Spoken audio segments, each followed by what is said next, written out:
Bienvenue sur le podcast Merci Docteur, le premier comprimé qui s'écoute. Avant de démarrer cet épisode, je voulais d'abord vous remercier, vous qui écoutez et qui êtes surtout de plus en plus nombreux à écouter notre podcast que j'ai le plaisir de co-animer avec le docteur William Beribi. Ça fait vraiment plaisir et surtout vos commentaires sur les réseaux sociaux et sur l'appli podcast. Donc merci à vous.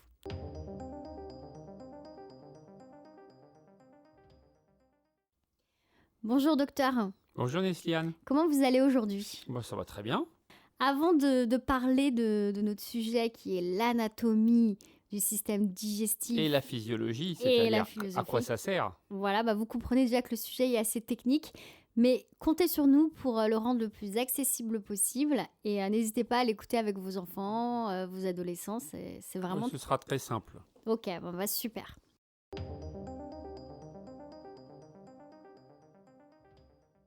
Donc on va démarrer. Moi j'ai une question en tant que patiente. Je me demande quel est le chemin emprunté par un aliment à partir du moment où on le met dans la bouche. Comment ça se passe? Par où il passe exactement? Mhm. Et quelle est la durée moyenne avant de l'évacuer en allant à la selle en fait?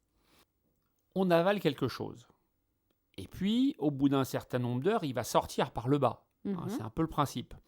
Alors, quand on y réfléchit, le microbiote intestinal, finalement, c'est le grand patron, c'est lui qui commande tout, et c'est logique, puisqu'il se situe en contact avec cette zone qui part de la bouche et qui se termine à l'anus. Donc le tube digestif traverse tout, finalement de la tête au bas du corps, et c'est logique que le microbiote qui est en plein milieu et qui interagit avec toi soit finalement le grand régulateur. Donc ça nous renforce dans l'idée et conceptuellement c'est intéressant. Alors qu'est-ce qui se passe quand on mange? L'aliment on va déglutir, donc il va passer. Alors on peut prendre un exemple concret Ouais, si vous bien voulez. sûr. On va prendre une banane. Ouais. On prend une banane, on avale un morceau de banane. Donc elle va descendre dans l'œsophage. Ce morceau de banane va descendre. Donc on va déglutir. Donc là c'est très simple, c'est un réflexe de déglutition, un mouvement de déglutition. Et puis après ça va passer dans l'œsophage. Donc l'œsophage c'est le taxi. Lui il n'a pas une fonction très intéressante. Il va juste faire descendre l'aliment dans l'estomac. Et l'œsophage, il mesure combien environ? Il mesure 25 cm, donc c'est vraiment un cylindre. Et il a comme particularité de se contracter. Parce que, prenons un exemple, si vous êtes allongé et que vous mangez, ça va quand même passer. Vous n'allez pas vous étouffer. Vous étouffez pas parce qu'en fait, il se contracte comme un muscle. Il y a des muscles dans la paroi. Et donc, c'est ça qui va véhiculer le morceau, la banane, jusqu'à l'estomac. Mais des fois, on peut avoir la sensation de l'œsophage qui est comme bouché. C'est-à-dire comme si l'aliment ne passait pas, en fait. Tout à fait. Il y a plein de maladies de l'œsophage. Il peut y avoir des sténoses liées à une inflammation, tout simplement. C'est quoi un ou une sténose? Une sténose, c'est un rétrécissement qui peut être lié à du reflux, c'est-à-dire à des remontées d'acidité qui vont brûler l'œsophage. Ah oui. Et donc, on fera reflux gastro-œsophagien d'ailleurs dans un prochain épisode. Et donc, ça peut réduire le diamètre et bloquer les aliments. Et puis, il y a toute la motricité, donc ces fameuses contractions dont je vous parlais. Des fois, ça ne marche pas bien.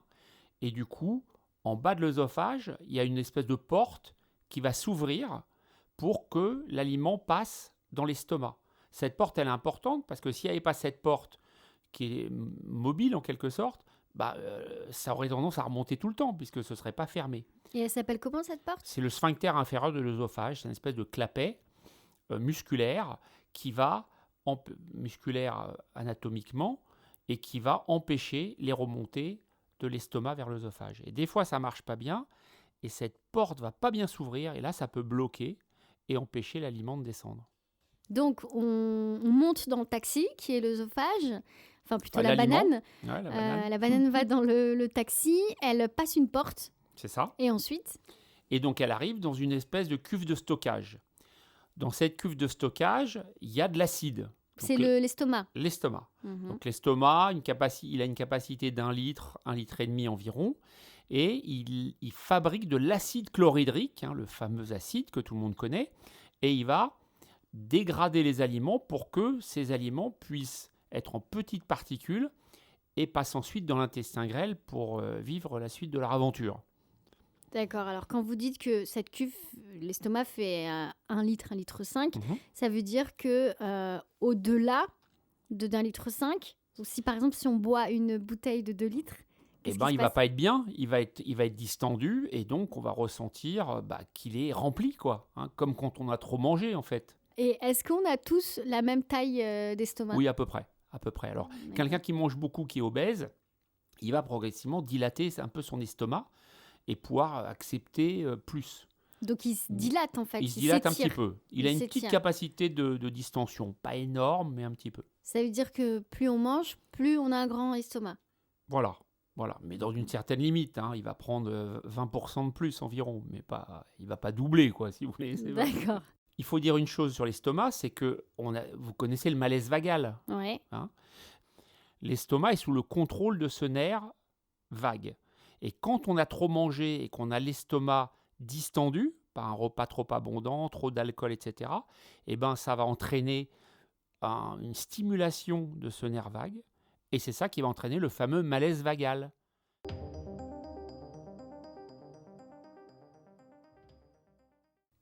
Ok, donc on arrive ensuite dans l'intestin.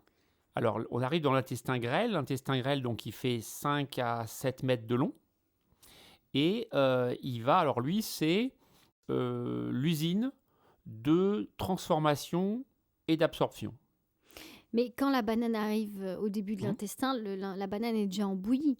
Le morceau de banane, il n'y en a plus quand on arrive dans l'intestin grêle. Là, on est sur des tout petits, des petites particules. Et l'intestin grêle, il va absorber le sucre, la graisse, les vitamines, le fer, etc. Donc tout est absorbé, les protéines aussi, bien évidemment. Donc tout va être absorbé au niveau de l'intestin grêle à différents niveaux. Tout n'est pas absorbé au même endroit. C'est drôlement bien foutu. Il y a des zones qui vont absorber les vitamines, d'autres qui vont absorber le fer. Il faut préciser que l'estomac absorbe un petit peu de fer aussi, hein. Et donc, le grêle va avoir cette fonction-là et permettre l'absorption des nutriments. Donc, c'est vraiment l'usine de transformation et d'absorption. Et à la sortie, j'ai envie de dire, la porte de sortie de l'intestin grêle, on arrive où? Enfin, la banane arrive où? Alors, il n'y a plus de banane. Ouais. Là, il n'y a plus rien du tout. Alors, en fait, à la sortie de l'intestin grêle, tout a été mixé, modifié, transformé, absorbé. Et donc là, on commence à avoir quelque chose qui ressemble au sel. Les fameux les sels qu'on connaît tous, hein. Là, une fois qu'on quitte l'intestin grêle, on est à des années-lumière de la banane. Et donc là, on a bien évidemment le début des sels qui vont finir par se transformer et par s'assécher. Et ensuite, à partir du moment où on met la banane dans la bouche jusqu'à arriver à la selle, il y a combien d'heures ou de jours? Le temps de transit global, c'est-à-dire le temps que met un aliment de la bouche à l'anus, oscille selon les gens entre 24 et 48 heures. Et les personnes qui vont à la selle dès qu'elles sortent de table, elles ont un transit impeccable ou c'est un peu inquiétant ou... Alors, ça peut vouloir dire plein de choses, mais en gros, les gens qui ont ça, ça veut dire que quand l'aliment va arriver dans le duodénum, donc au début de l'intestin grêle, ils vont fabriquer une enzyme et une hormone qui va accélérer le transit et leur donner donc ces selles très, très rapides, donc ce qu'on appelle une diarrhée motrice, comme son nom l'indique. C'est-à-dire que du coup, tout va être accéléré par une fabrication excessive d'hormones et d'enzymes.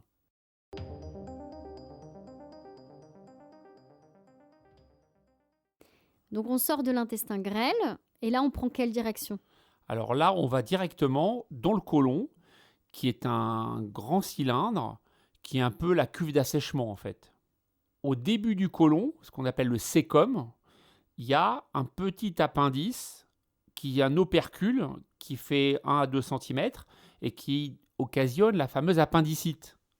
Cette infection de l'appendice qui entraîne souvent une opération. Et cet appendice, il a un rôle anatomique intéressant parce qu'on pensait jusque-là qu'il n'avait pas beaucoup d'intérêt, Finalement, il n'avait pas de fonction particulière. Et en fait, il s'avère que il y a à l'intérieur des bactéries spécifiques, très puissantes, qui ont des pouvoirs a priori forts et qui permettent de réparer le fameux microbiote intestinal qui est le patron du corps humain. Donc c'est une aide en fait à réparer son microbiote, l'appendice. Donc il faut le garder. Il ne faut absolument pas qu'il soit enlevé à tort. Et avec l'échographie, le scanner, l'IRM, aujourd'hui, normalement, on ne se trompe plus. C'est-à-dire qu'on n'enlève que les appendices quand il y a une appendicite. Hein. En plus, on peut maintenant traiter avec des antibiotiques aussi et éviter l'opération.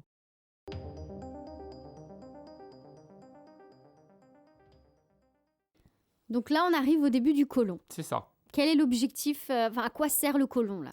Alors le côlon, c'est la cuve d'assèchement qui va finir par épaissir les selles. Voilà, donc en gros, il y a 7 litres environ de fabrication d'eau dans le tube digestif et à la fin, il faut qu'il n'y en ait quasiment plus. Donc une grande partie de l'eau va être absorbée dans l'intestin grêle et la partie finale, c'est le côlon. Et à la sortie du côlon, on va arriver au rectum. Et dans le rectum, ça va être donc là, pour le coup, c'est un peu notre réservoir et notre douane. Puisque faut que ça sorte, mais ça sort pas n'importe quand. La nuit, vous n'allez pas faire sur vous.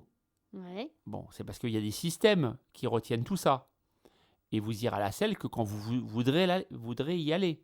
Donc on autorise on fait le métier de douanier, c'est-à-dire qu'on n'autorise pas le passage. Voilà, on décide, avec des mécanismes, des sphincters, là aussi, des espèces de muscles, on va faire en sorte que ça ne sorte pas n'importe quand.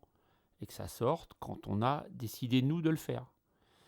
Et parfois, ça peut être déréglé si les gens se retiennent, par exemple.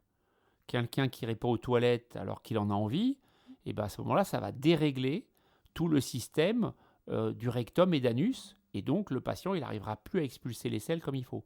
Donc, ne jamais vous retenir quand vous avez envie d'aller à la selle. C'est noté, Règle docteur. d'or. Merci, docteur.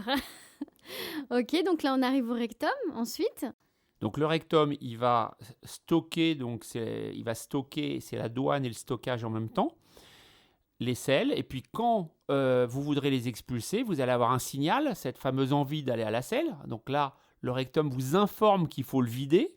Et puis, vous allez ouvrir un muscle en bas pour le passage et un autre muscle va se contracter pour expulser. Et là, c'est la délivrance. et la magie du truc, c'est que à la fin, sur les 7 litres qui ont été fabriqués dans le tube digestif, il ne reste plus que 100 millilitres. Donc Wow. 1/10 de litre. Puisque le côlon a absorbé le litre qui restait. Et en gros, il reste quasiment plus d'eau à la fin. Et c'est ce qui fait que les selles normales sont moulées, etc.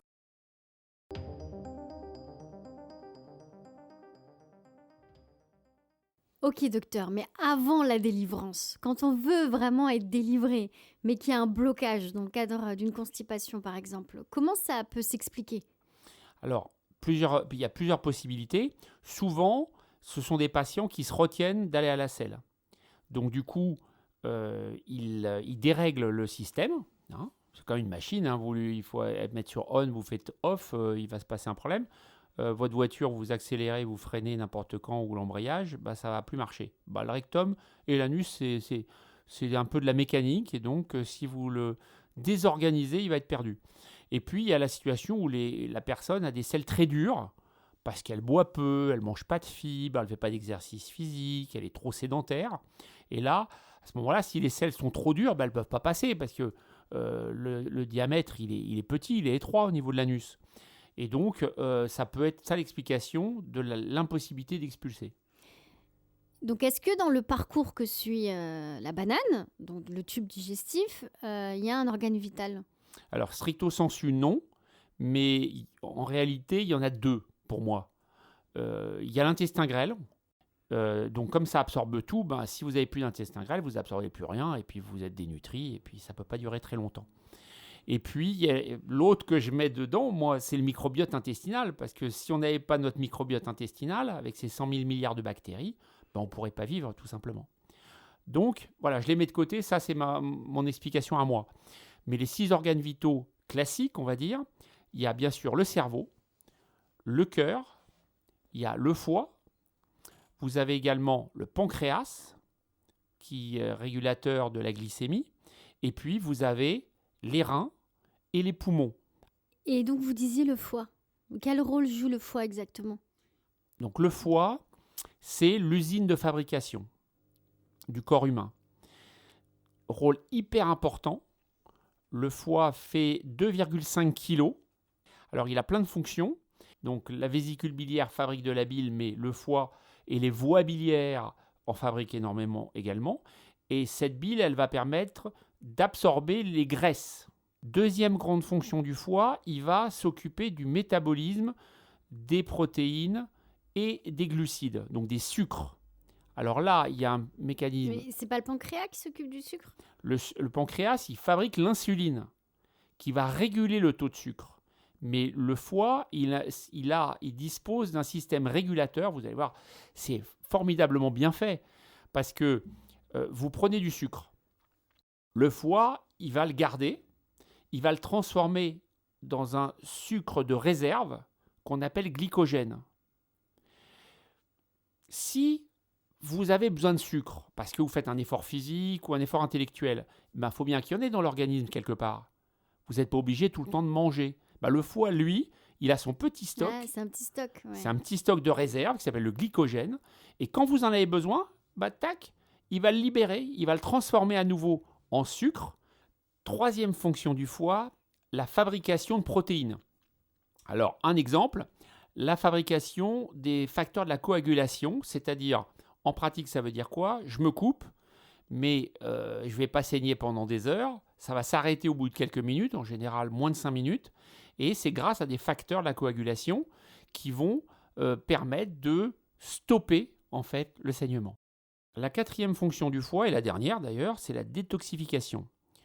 Il faut bien comprendre que tout ce qui a été absorbé dans le tube digestif dont on vient de parler va passer dans la circulation du sang et ça va arriver à une grosse veine qui s'appelle le tronc-porte qui va tout emmener au foie et le foie va avoir cette fonction de détoxification. Alors, plein d'exemples, on peut en donner plusieurs. Il va détoxifier les médicaments, il va détoxifier pour l'alcool, il va détoxifier pour l'ammoniac, par exemple, qui est fabriqué dans le côlon. Le foie donc va détoxifier, filtrer et finalement sélectionner une partie des produits qui seront arrivés pour que rien de tout ça ne devienne toxique pour le corps. Et si jamais il joue plus son rôle de nettoyage, comment ça se passe? Alors, il se passe plein de problèmes, c'est-à-dire que, par exemple, un médicament, vous avalez un médicament, une partie va être détoxifiée. Il va rester que, par exemple, 20% de ce médicament dans la circulation du sang. Et bien, s'il y a une cirrhose du foie, par exemple, avec une insuffisance du foie, et bien à ce moment-là, il n'y aura plus cette fonction-là, il y aura plus de médicaments qui va être relargués.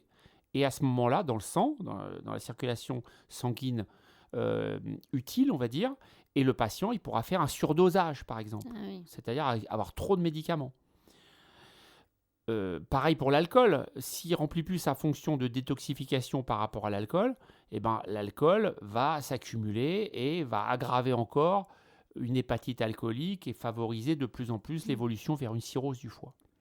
Et quand on dit avoir une crise de foie? Alors ça n'a rien à voir. Ça, c'est le paradoxe apparent, c'est que ça n'a rien à voir avec le foie. C'est l'estomac qui est en cause, c'est-à-dire que quelqu'un mange trop, il a pris trop d'alcool, trop gras, etc. Eh ben, l'estomac, il va se dilater et ça va entraîner cette sensation désagréable d'être plein, d'être barbouillé, comme les gens disent. Mmh. Et in fine, c'est l'estomac en fait. La crise de foie, en fait, c'est un problème d'estomac.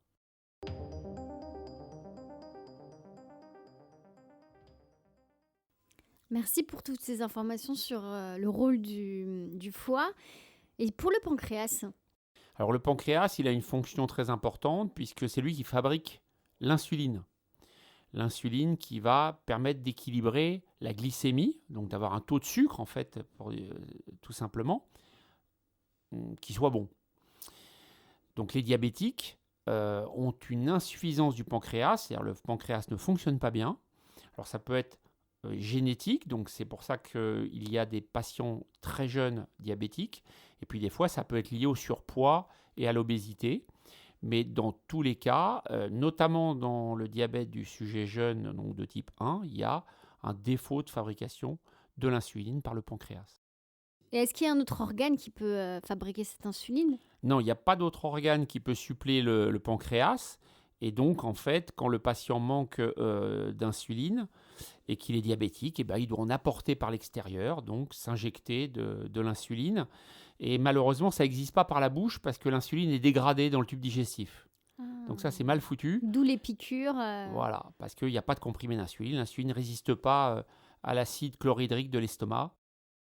Et c'est pour ça que les diabétiques doivent se faire des injections sous-cutanées. On arrive vers la fin de cet épisode. Est-ce que vous auriez des conseils à donner pour entretenir son appareil digestif? Oui, on peut donner des règles générales, on va dire. Réduire sa consommation d'alcool, maximum 2 verres par jour, pas plus. Ne pas manger trop salé. Éviter de manger trop sucré, donc ça veut dire les pâtisseries, les gâteaux, les bonbons. Consommer des produits natifs, c'est-à-dire travailler le légume, le fruit, etc. Et éviter, cinquièmement, les produits transformés au maximum. Alors des fois, on n'a pas le choix. Évidemment, on a peu de temps pour manger, donc on n'a pas le choix. Mais éviter, quand on le peut, les produits transformés. Et puis, le sixièmement, c'est d'éviter les régimes sans gluten injustifiés. Quelqu'un qui a une maladie cœliaque ou une hypersensibilité au blé, qui consomme des produits sans gluten, ça peut, c'est tout à fait cohérent, mais le gluten free pour tous, ça l'est pas, c'est trop gras, trop salé, trop sucré. Merci docteur, on va maintenant passer à la question de l'auditrice.